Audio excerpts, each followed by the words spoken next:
Welcome to A Marvelous Life. I'm Nashology, and today we have a little bit of a different story for you. In some ways, this story harkens back to the origins of both Captain America and the Black Panther, and their involvement in the Marvel Universe as a whole. What do I mean by this? Well, what is Captain America's origin? He was created as an experimental project designed to help the Allies in World War II. So in that sense, any story involving World War II is sort of an origin story for Captain America. As for Black Panther, well, let's get one thing out of the way first. This is not the Black Panther you are thinking of.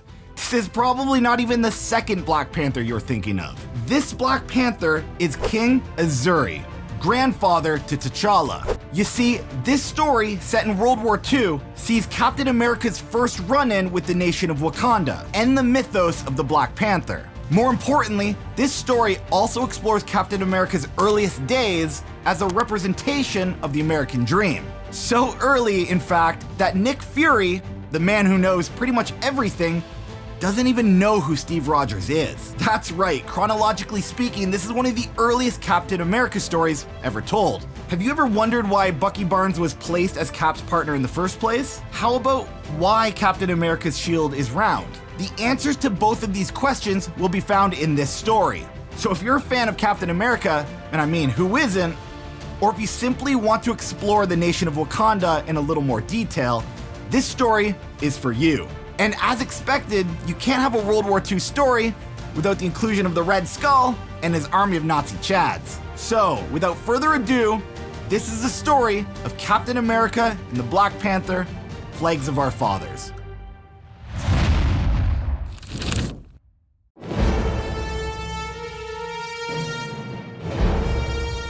Deep within a hidden German missile base, bullets zip past Gabriel Jones as he readies his own weapon in defense. Scores of German troops pour out of the woodwork, encroaching on the Americans' position. If they're going to do something, they need to do it now. Luckily for Gabriel Jones, he isn't alone. He's got Sergeant Nick Fury and the Howling Commandos at his side. They are the most elite US military unit, and they're playing for keeps.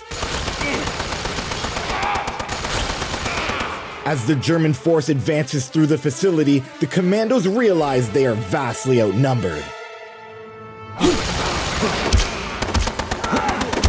Outnumbered, but not outgunned.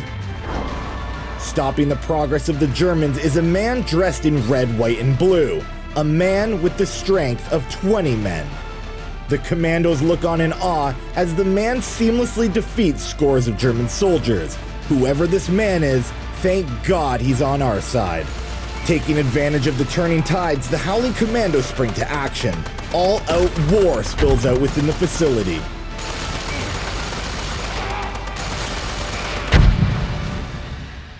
And before long, the facility floor is littered with the bodies of countless dead Nazis. Another day, another victory.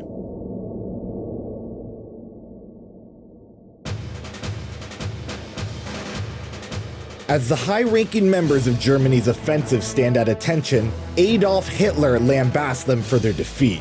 The Americans have set back their missile program, and now they must take drastic measures to ensure success. Hitler informs the men of their newest assignment. They must secure a rare metal that will be paramount to their missile program's success. A metal with fascinating properties. And there's only one place on Earth where they know this metal exists. The African nation of Wakanda.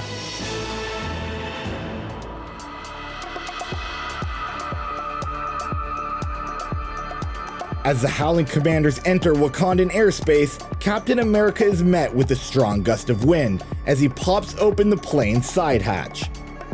Telling the crew that they have arrived for their next mission, Captain America tells the Howling Commandos that he'll see them on the ground. They have a Nazi force to repel, and with one final look of confidence, he jumps out the window of the aircraft, hurtling towards the Wakandan soil. Safely reaching the ground, Steve quickly gathers his parachute. This land is unknown and likely dangerous. And even worse, the Nazis have likely beaten the Americans here. If he's to find out why the Nazis have come to Wakanda, he'll need to move quick. But unfortunately for the captain, he isn't quick enough.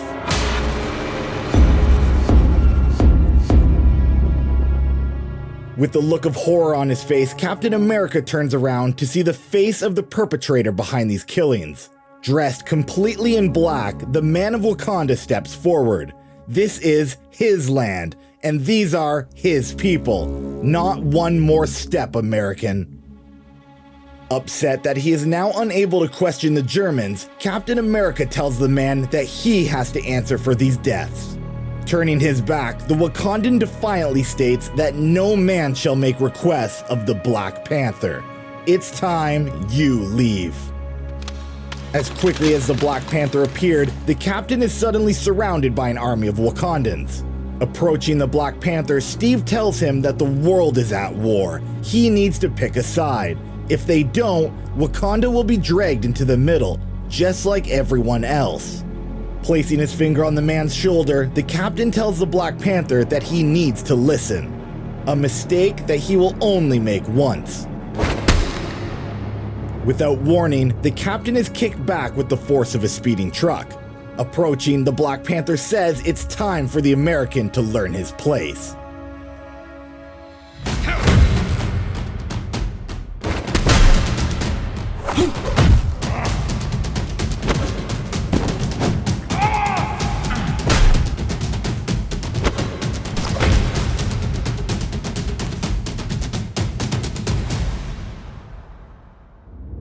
In a distant tent on the outskirts of Wakanda, the Germans try to regather their footing after the loss of their men. Disappointed by their constant failures, the German in charge steps forward. He will make sure they complete their mission. He will show the Wakandans the power of Nazi Germany.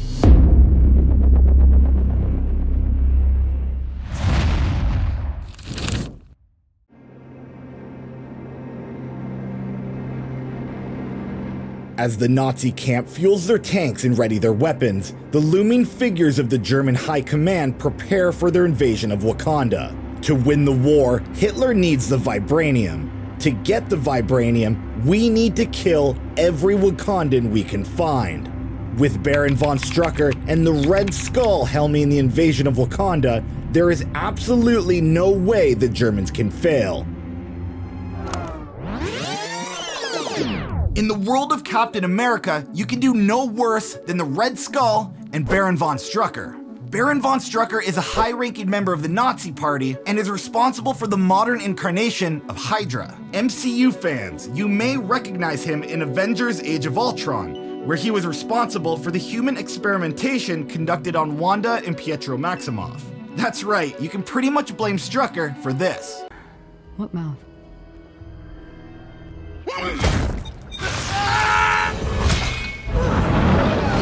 Finally, we have the Red Skull, Hitler's right-hand man, and Captain America's arch-enemy. This guy's been around a while. First debuting in 1941, the Red Skull is pretty much the longest-running Marvel supervillain of all time.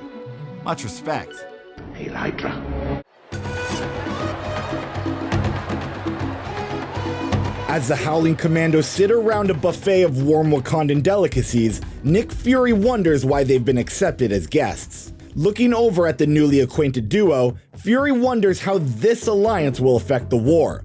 Will Wakanda join the Allied effort against the Nazis, or will they run and hide behind their ivory towers? A sentiment that is shared by Steve Rogers. The Nazis are coming. They're likely already here. What are you going to do about it, King Azuri? The King of Wakanda tells Steve true. They will not join World War II. This is not their fight. But if they come knocking anyways, the door will open to the world's most powerful military. Invasion forces have come for us before, and now the dust of their bones permeate the soil under our feet. Let them come, Steve Rogers. Let them feel the wrath of God.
As the smoke clears from the German stick grenade, Captain America and King Azuri regather their footing.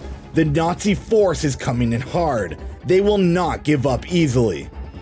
They will not fail Hitler. They will not fail the Red Skull. Their life for Germany. Surrounding them on all sides, the German invaders look to finish the fight once and for all. But the Germans forgot who they're up against.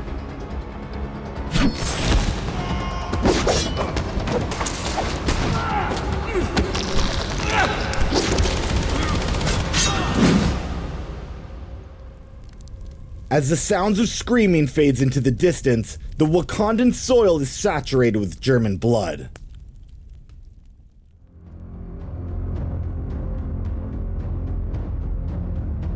As the Germans reel from their recent defeat, Baron Strucker snorts in disgust. They should have sent more men. Knowing he has one more trick up his sleeve, the Red Skull tells Strucker to follow him. It's about time they match abilities with abilities. Upon entering the tent, the Red Skull asks for a demonstration. Strucker looks on in amazement as the Nazis' answer for Captain America is unveiled. If the Wakandans want violence, we will give them violence.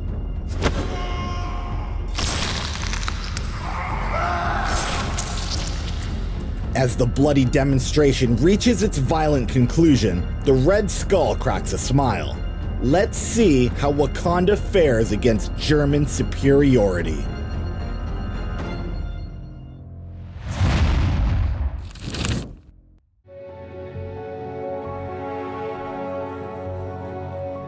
The sound of screaming devours the battlefield as a single German soldier fights for his life. Looking down in disgust, Sergeant Nick Fury tells the German to speak up. If you want to live, tell us where your base is. Feeling the ever-encroaching presence of death, the young German knows there's only one way out of this mess. Any dissident feelings are quickly discarded thanks to the growing puddle of red forming beneath his body. Satisfied, but Fury knows his work isn't done. After all, there's a reason old Roosevelt sent the Howling Commandos to Wakanda. Approaching the young Gabriel Jones, Fury knows he's the only man for the next mission. The Germans have come for the Vibranium, a metal so powerful it could change the course of history. A metal that needs to be in American hands. You're the only one with African heritage, and the only one they will let in close. Grab that Vibranium, soldier. Your country is depending on you.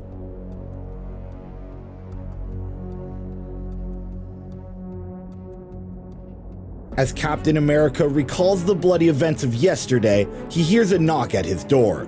It hasn't been 24 hours since the battle, and yet the plotting resumes. There is no rest for the wicked.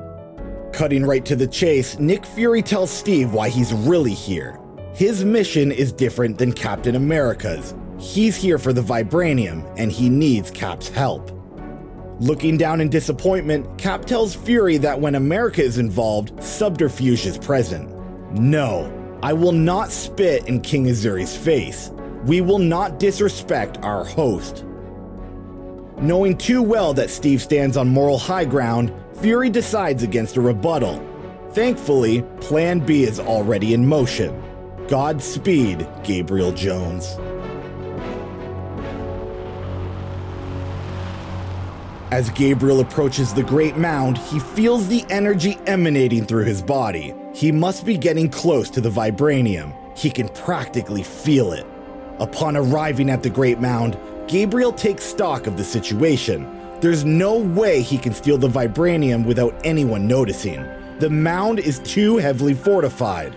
And in his Howler uniform, he is far too American. But suddenly, a strange object is spotted in the sky, and it's headed right for the mound. Knowing the Germans would be back sooner than later, the Wakandans begin firing their heavy artillery at the flying object. But they can't stop what's coming.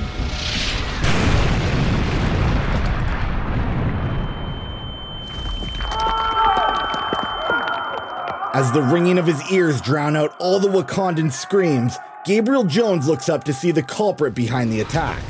But the Wakandan defense is no good.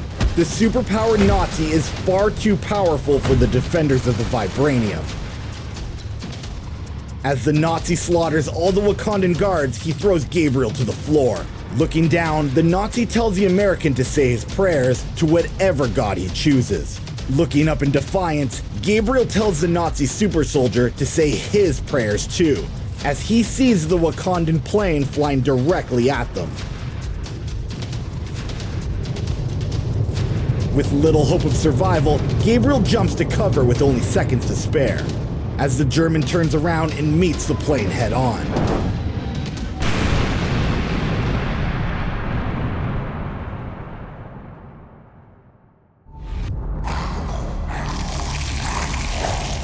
Within the palace walls, a look of immense fear forms over the faces of the Wakandan guards. They've never seen a horror such as this. Fresh blood runs from the chin of a cannibalistic super soldier, a super soldier with no arms. At his feet lay the mangled corpses of several Wakandans. Painted a glossy red, the scissor-like shark teeth part to relay a message. You should have run.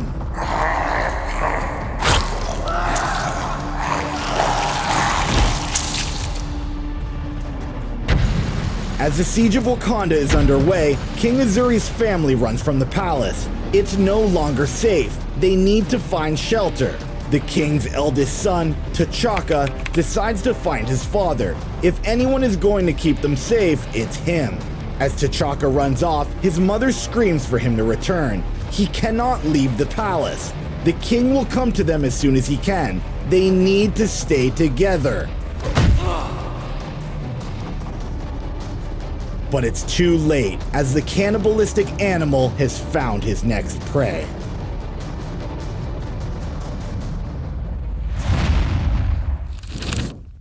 So, let's talk about the story so far.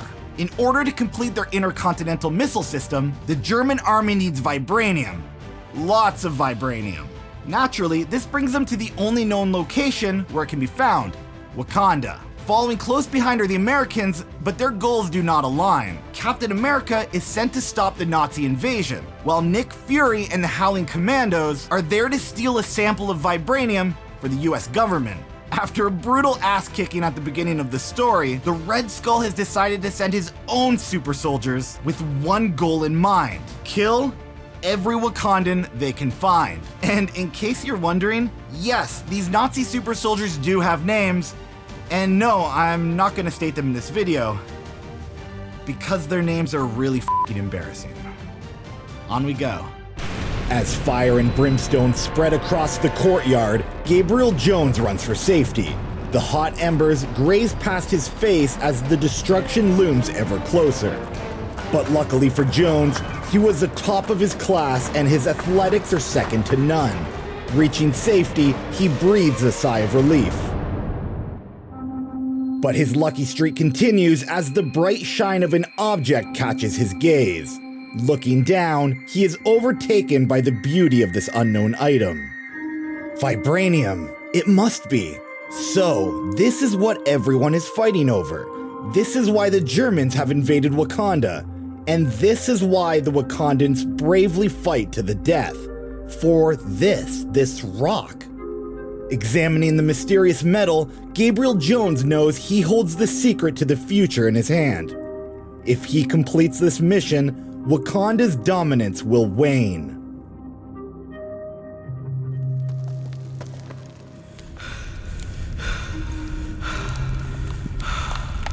As the smoldering wreckage of the plane is tossed aside, the Nazi superhuman searches through the debris. That damn Black Panther is not stopping this. Unfortunately for the Nazi, King Azuri bitterly disagrees, using his cat-like reflexes to gain the advantage. With exceedingly impressive power, the Nazi has immeasurable strength and can fly at blindingly fast speeds. But let's see if he can survive without a face. The highly acidic vapors begin to melt away the flesh of the invader as his screams begin filling the air. And only mere seconds pass as immeasurable strength devolves into overwhelming fragility. But the fight isn't over as the female counterpart attacks King Azuri from behind.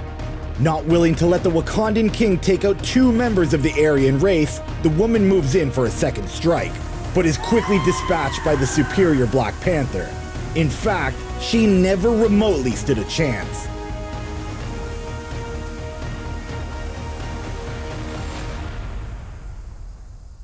The bodies of both Nazi superhumans lie still, acidic vapors still pouring from the remnants of their faces. Looking down, the king mutters, "Welcome to Wakanda."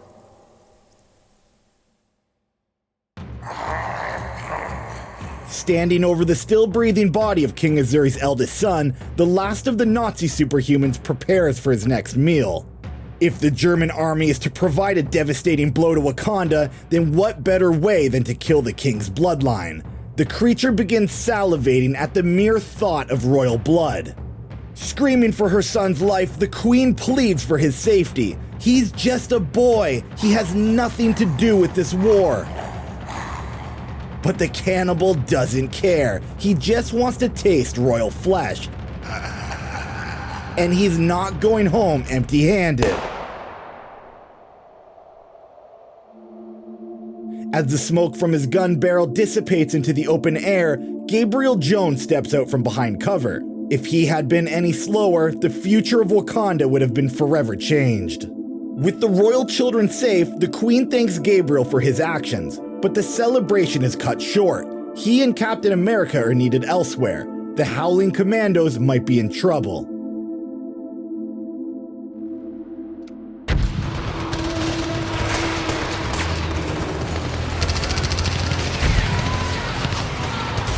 Machine gun fire fills the air as the Howling Commandos attack the German base camp. If the Nazis think their invasion of Wakanda will go unanswered, they have another thing coming. Armored up in a mechanized weapon suit, the Red Skull was prepared for this. The Americans will not leave Wakanda alive. Realizing they have bit off more than they can chew, Fury screams for the Commandos to regroup. They won't win this fight here in the open. They need to level the playing field. They need to head further into the German base camp where the Red Skull isn't as mobile. Feeling victory edge ever closer, the Red Skull laughs with glee.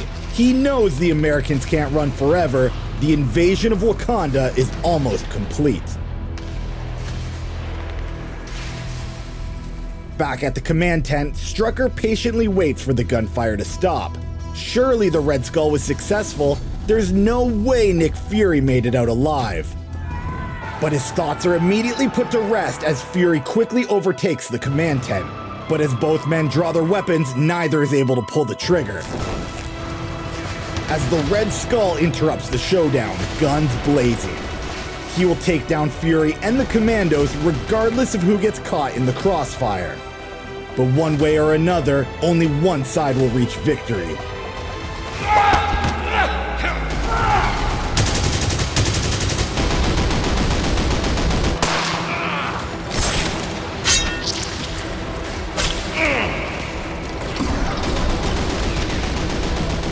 Watching the chaos erupt within the German camp, Steve realizes he's useless from afar. He needs a tool for long-range combat. But King Azuri has just the weapon he's looking for, passing Steve around Wakandan shield. It's time to end the German menace once and for all. As Captain America's shield is tossed at lightning-fast speed directly into the power unit of the Red Skull's battlesuit. Within seconds, it goes offline. Approaching the downed German, Steve begins to smile. Maybe he's not so useless from afar after all. As Steve affixes his new weapon, Fury and Strucker face each other down, both men willing to die for their country. But death will not come today. Completely surrounded by the Howling Commandos, Baron Strucker drops his gun. The Germans will not be taking Wakanda's Vibranium after all. But today is their lucky day. For who will not inform Hitler of Germany's pathetic defeat, if not his foolhardy lieutenants? Leave and never come back, or I will personally invade Germany and kill every last one of you.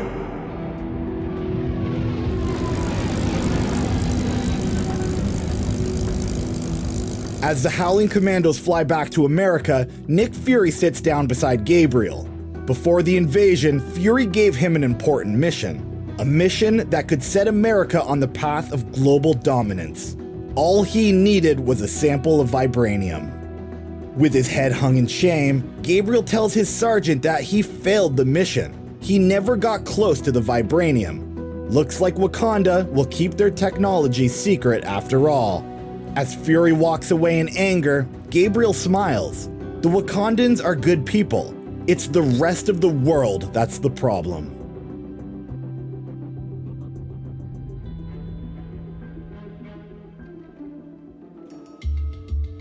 Standing in front of a panel of high-ranking military men, Nick Fury unveils the results of Project Rebirth. Captain America was a success. He will single-handedly win us this war. But he's too much of a saint. He isn't prepared to do the necessary work. He refused to betray King Azuri, and he cost us a valuable win. If America is to get ahead, then we cannot do this with Captain America alone. He will need a partner. Someone who will get dirty. Someone who will give America the edge it needs. Someone to do the real work behind the scenes. Besides, what could possibly go wrong?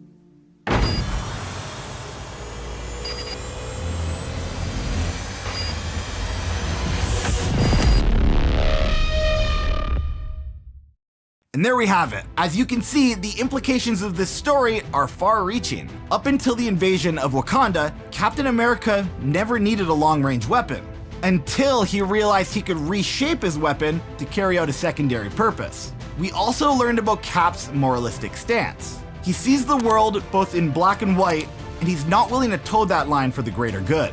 And in Nick Fury's opinion, this is exactly why he needs a partner. One who can get dirty when necessary. I hope you enjoyed our first adventures into the land of Wakanda. There will be plenty more to come. For now, I'm Nashology, and this is A Marvelous Life.